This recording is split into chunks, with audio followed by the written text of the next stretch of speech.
Good afternoon, everybody. Please be seated. We're here for a celebration. We're here to celebrate the latest step that President Biden is taking to protect, to conserve, and to restore the lands and the waters that all of us cherish. Today, President Biden is restoring protections for 3 magnificent national monuments, and this announcement follows on consultations with a wide variety of stakeholders, and it fulfills a key promise to the American people. Restoring protections for these national monuments is part of this administration's broader commitments to protect our natural and our cultural resources, to honor tribal sovereignty, and to advance environmental justice. President Biden's conservation agenda is also a critical part of how we're tackling the climate crisis. By protecting our ecosystems, we strengthen the power of our soils, our grasses, and our trees to trap carbon pollution. And healthy natural systems build up our resilience against the climate impacts that we know we are already facing. Tapping into these natural climate solutions will protect public health. They will protect us against climate impacts. They will promote biodiversity, and yes, they will grow our economy. That's worth a clap. That's why President Biden, through his Build Back agenda, has also proposed creating, are you ready for it, a new civilian climate corps, which will partner with our unions in putting to work a new generation that looks like America, receiving good benefits and good pay, to restore the health of our public lands, our coasts, our waters, and our forests, and to advance environmental justice and help communities to better prepare for the impacts of a changing climate. And across our administration, we're taking a whole of government approach to conservation and to climate with the agencies that steward so many of our lands and waters, like the Department of the Interior and Agriculture and Commerce. We're all working together to advance wind and solar, to promote climate smart agriculture and forestry, and create good paying union jobs all along the way in implementing these innovative climate solutions. So as we celebrate today's restoration of these 3 national monuments, we're also committed to building back better as we tackle our climate crisis. And with that, I am so honored to introduce my good friend Brenda Mallory, the chair of the White House Council on Environmental Quality, who is leading on our conservation and environmental justice efforts. Brenda.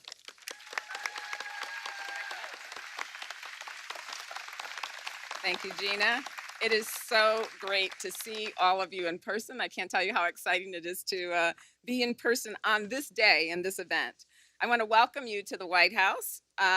And I also want to thank you, each and every one of you, from tribal leaders to business leaders to conservation leaders to hunters, anglers, climbers, scientists, educators, and millions of American people. Thank you for speaking up. Thank you for standing up and for fighting to keep a simple but sacred promise that in America, when we protect a place as a national monument, it is to be protected for all time, for all people.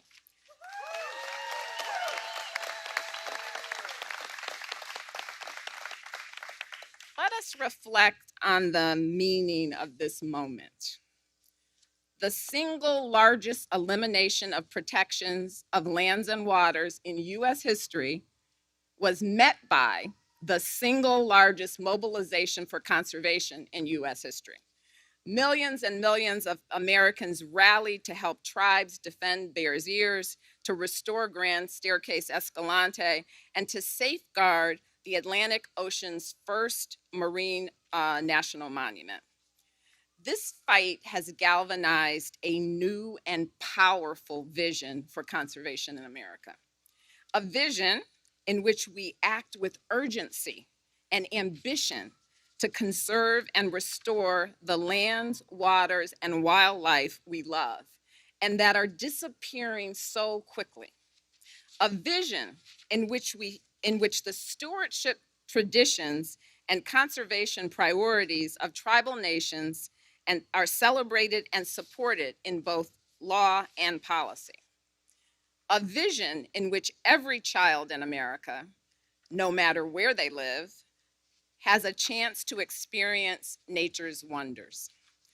And a vision in which we harness the power of our forest and farms and ocean and coast to keep our climate livable and communities thriving. This is the vision that President Biden, with your help, is pursuing. And let me tell you, there is no one better to stand beside as we drive this work forward than our extraordinary Secretary of the Interior. Ladies and gentlemen, my friend and partner in so many things, Secretary Deb Haaland.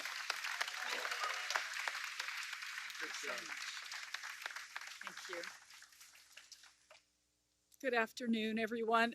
Before I start, I just have to say that I have the best team at DOI, and I'm so grateful for all of you, so thank you. Thank you. And thank you, Brenda. Thank you for your introduction. We are here today on the ancestral homelands of the Anacostan and Piscataway people, bending the arc of the moral universe toward justice. Thank you, Mr. President, for the profound action you are taking today to permanently protect the homelands of our ancestors. Our songs, our languages, and our cultures are strong, and many people from many Indian tribes have sung and spoken in unison to protect this sacred place. Bears Ears is a living landscape. When I've been there, I've felt the warmth and joy of ancestors who've cared for this special place since time immemorial. It's a place where you can stand in the doorway of a home where a family who lived thousands of years ago left behind a legacy of love and conservation for a place that sustained them for countless generations. Stories of existence, celebration, survival, and reverence are etched into the sandstone canyon walls.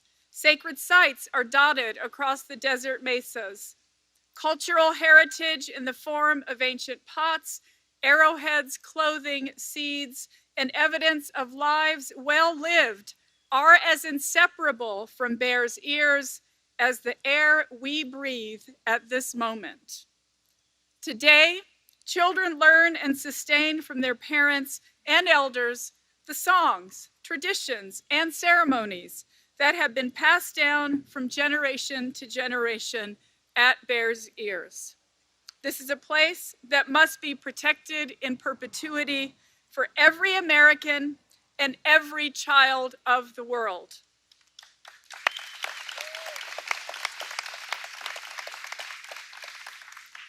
Today's announcement, it's not just about national monuments. It's about this administration centering the voices of Indigenous people and affirming the shared stewardship of this landscape with tribal nations.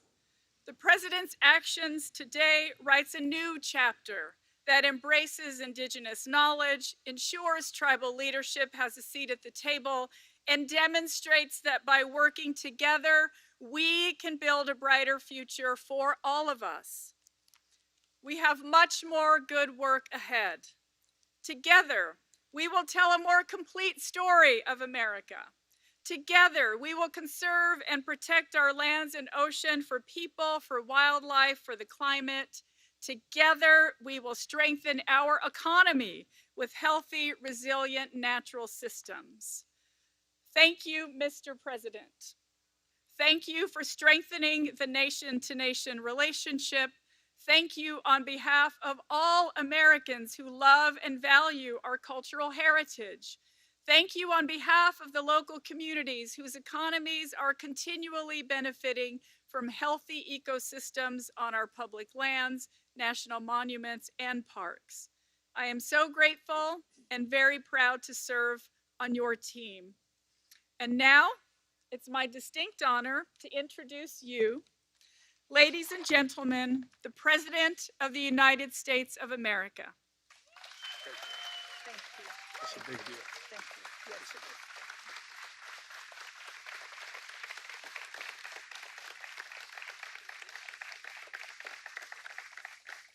is. Good afternoon. Please, all be seated, please. Madam Secretary, Deb, you've done an incredible job in a short amount of time. And I told you when I asked you to be Secretary of Interior that I understood I was politically raised by Danny and Owe, Indian nations. Indian nations. And I want to thank all the leaders that are here today for your support, for your help getting this done. And it's really, really important. And I want to thank Brenda, the Council of Economic Quality, Environmental Quality, and Gina McCarthy. If you need any translation, talk to me after. Gina, you're the best. You're the best. And I want you to know, although he didn't speak today, I want to thank my buddy Tom Vilsack, Secretary of Agriculture, for being here today because he's about preservation. And Maria, Senator Cantwell, thank you for your really hard, consistent, unrelenting work on these issues. And I also want to thank Michael Bennett the same way. He's been in this and never, from the moment he got elected, has been pushing hard. And Ruben, I want to thank you, Congressman Gallego, for the work you've done and continue to do. I really mean it. This may be the easiest thing I've ever done so far as president. I mean it. I mean it. I got to tell you a quick story. When I was running for office, and I'm embarrassed, I can't remember exactly which state I was in, but a gentleman and I think it was his wife and a little girl said, the little girl said, could I talk to you? And she had this, I couldn't understand what she had in her hand. It looked like a teddy bear or something. And she said, can I talk to you, Mr. She wasn't sure what to call me. I wasn't elected yet. Mr. President or Mr. Vice President. I said, sure, what's the matter, honey? She said, I want to give you something. I want to give you some bear's ears. I looked at her and she gave me this little set of bear's ears. She said, you've got to promise me. You got to promise me. You'll protect the bear's ears. And I'm thinking, what the heck is we? I mean, at the time, I knew bear's ears, but I didn't quite get it. She said, and her dad said, you know, a national park. I said, oh, yes. She said, and she went and looked, she said, you promise. You promise. And I promised. And it's the easiest promise that I've made in a long time. I'm grateful to the tribal nation leaders and both those who are here with us today and those who are unable to join us. Today, I'm proud to announce the protection and expansion of three of the most treasured national monuments, our most treasured. Based on powers granted to the President under the Antiquities Act, first used more than a century ago by Teddy Roosevelt. First, Bears Ears National Monument in Utah. This is the first national monument in the country to be established at the request of federally recognized tribes, and a place of healing, as was spoken by the Secretary, a place of reverence, a sacred homeland to hundreds of generations of Native peoples. The last administration reduced the size by 85%, leaving vulnerable more than 1 million acres of cherished landscape. Today, we shall shortly be signing a proclamation to fully restore the boundaries of Bears Ears. And second, I'm restoring Utah's Grand Staircase Escalante National Monument, a place of unique and extraordinary geology as well as biodiversity. Established as a national monument 25 years ago this month. Over the last quarter century, this land has produced a significant scientific discoveries per acre than more than any other national monument, everything from fossils to ancient indigenous artifacts. And once again, the last administration cut the size of the monument nearly in half, stripping away more than 800,000 protected acres. Today, I'm signing a proclamation to restore it to its full glory. Third, off the coast of New England, I'm restoring protection of the northeast canyons and seamounts marine national monument. Waters teeming with life, with underwater canyons as deep as parts of the Grand Canyon and underwater mountains as tall as the Appalachians. There's nothing like it in the world. Because its unique biodiversity, marine scientists believe that this is a key to understanding life under the sea. President Obama established it as a national monument 5 years ago, recognizing its irreplaceable value. Again, my predecessor chipped away at its protections. The proclamation I'll be signing today is going to restore protections established by President Obama when this monument was first created. Excuse me. The protection of public lands must not become, I should say, a pendulum that swings back and forth depending on who's in public office. It's not a partisan issue. And I want to thank the members of Congress who have come together to support this important conservation work. And by the way, I might add, as a matter of courtesy, I spoke with both the senators from Utah. They didn't agree with what I was doing, but they were gracious and polite about it, and I appreciate that as well. The truth is, national monuments and parks are part of our identity as a people.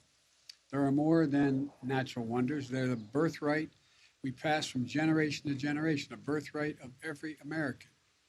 And preserving them is the fulfillment of a promise to our children and all those who will come to leave this world a little better than we found it.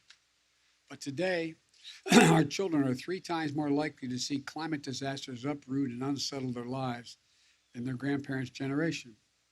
We have to come together and understand why this work is so critical. When we protect and care for a forest, we're not just preserving the majesty of nature. We're safeguarding water sources and lessening the impact of fires. The impact of fires. We're protecting wetlands. We're not only saving birds and fish and the livelihoods of people who depend on them, we're also shoring up the natural defenses to absorb the fury of hurricanes and superstorms. Nearly 1 in 3 Americans live in a community that has been struck by weather disasters just in the last few months. Hurricanes, wildfires, droughts, heat waves. Both the Build Back Better plan and my bipartisan infrastructure agreement are going to make critical investments, significantly increasing the resilience to these devastating effects on the climate crisis. It includes creation of a civilian climate corps, similar to President Franklin Roosevelt's Civilian Conservation Corps, which is going to put diverse groups of Americans to work doing everything from restoring wetlands to protecting clean water to making forests more resilient against wildfires. My plan also puts Americans on a course to achieve 50 to 52% reduction in greenhouse gas emissions by 2030 and to reach net zero emissions no later than 2050. You know, achieving these ambitious goals is going to require that nature itself play a role. Scientists estimate that the protection and restoration of natural lands and waters can provide nearly 40% of the solutions to climate change. That's why I'm signing these proclamations today as an additional reason. It's also why I'm restoring protections for the Tongass National Forest in Alaska, which I've had the great honor to visit. As a matter of fact, when I was meeting with, back in the days when the senator from Alaska, I was with him after the oil spill on the North Slope, and we stopped in the Tongass Forest, and he sat me at a table in this magnificent restaurant in the middle of the Tongass Forest, which has tree trunks as big as those trees holding up the whole building. It's magnificent. And he sat me with what I kid and call Hoss Cartwright and his family. 4 big guys, really big guys, and they had a lumber company that they were foresting in the area, and they wanted me to support paying for roads into the national forest so they could forest. And we started the conversation, and to make a long story short, when I made it clear I wasn't going to do that, the father turned to his son, who looked like that program at Hoskart, big fella. And he said, I'll bet, I won't use the exact language. He turned to me, I'm across the table. And he's got he and 3 of his sons. And he said, I'll bet this so-and-so, referring to me, and expletive deleted, doesn't realize he's closer to Lexington, Kentucky today than he was when he just flew off the North Slope. And it made the point to me. Alaska's pretty big. There's an awful lot we need to protect. But that's why I'm working to protect Bristol Bay from mining operations that would threaten one of the world's largest salmon runs. That's why I'm refusing to sell out the Arctic National Wildlife Reserve to oil and gas drilling. These protections provide a bridge to our past, but they also build a bridge to a safer, more sustainable future. One where we strengthen our economy and pass on a healthy planet to our children and our grandchildren. Let me close with this. Edward Abbey, a writer who once worked as a ranger at the Arches National Park in Utah, wrote, and I quote, "This is the most beautiful place on earth. There are many such places. Every man, every woman carries in heart and mind the image of the ideal place, the right place, the one true home, known or unknown, actual or visionary." End of quote. Folks, that's the United States of America. That's America, a country we all share together, a country that we must protect together. And this is just one more step in doing what other presidents have done, starting with Teddy Roosevelt. And I'm now going to sign these proclamations and thank you all. Thank you all for your support. Thank you. Come on, guys.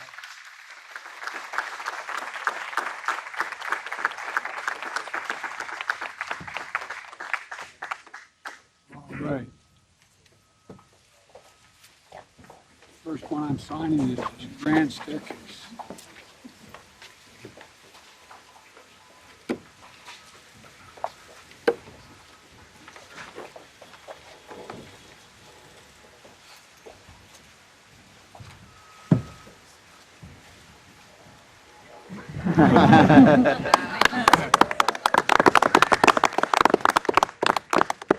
All right. The second one I'm signing is the Bear's Ears. I wish I could remember that little girl's name. I hope she's watching. I hope she's watching. Thank you for signing this, President. It's important. You guys know it better than anybody.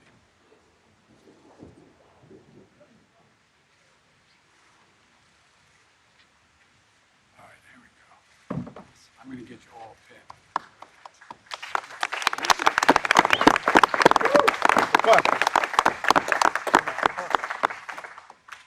And the third one I'm signing is the Northeast Canyons and Seamounts Marine National Monument. I'm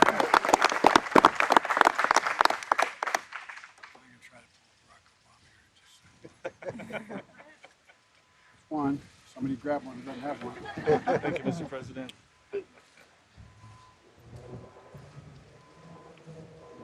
Next one.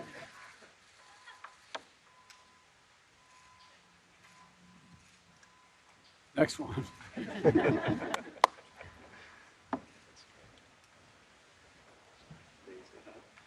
Next one. I'm going to do the same back home, Mr. President. Thank you. Next one. I'm gonna start adding middle names.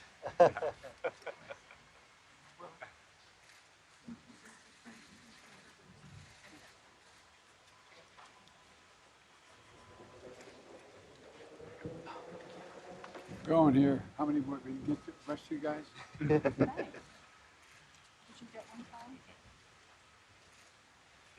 Put a PS there. Yeah. P.S. more to come. Yeah, exactly. Okay, two more.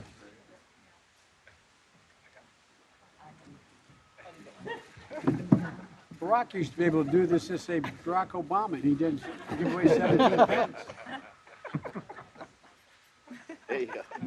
One more. And if I don't have enough pens, Do a heart sign. everybody get one? Yes, sir. Thank you. All right.